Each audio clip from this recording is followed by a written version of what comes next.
Hello everybody, Tim here from the Youth Work Hacks podcast, and today I'm answering the question, how do you respond to a young person asking about suffering? You know how the questions come. If God is all good and all powerful and all loving, how could he allow cancer, tsunamis, hummus?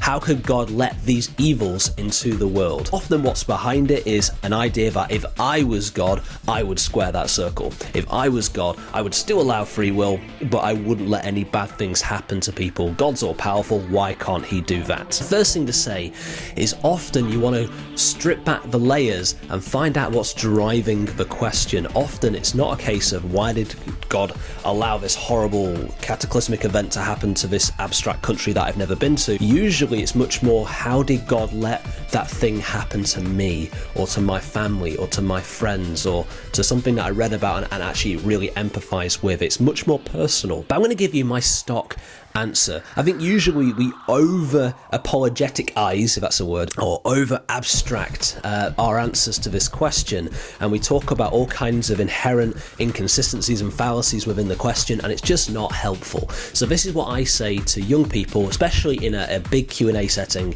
who say to me, why does God allow suffering? I say God says three things. He says, I care, I share, and I repair. The first thing is God says, I care. God says, I care about the suffering in the world. I care about the pain. I care about the pain in your life. I genuinely care. It hurts me that people are hurting. It hurts me that the world doesn't have justice. It hurts me that things go wrong.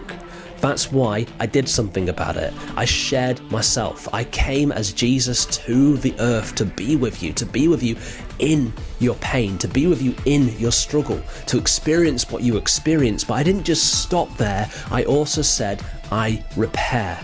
So a lot of the evil in the world, really all of it, comes from this thing called sin, this inherent wrongness between God and people. Every time we say, no, I don't want you, God, that's sin. That's the thing that pushes him away. And Jesus came to repair that relationship. And the more that we're connected to the author of life, like the more a severed hand is connected back into the body, the more it works better, the more it makes better choices rather than sitting on the floor, twitching and blood coming out. This is now a disgusting answer. We need to be connected to him to get the most from the world. Now that means he repairs, but he wants us to be part of that repair journey as well.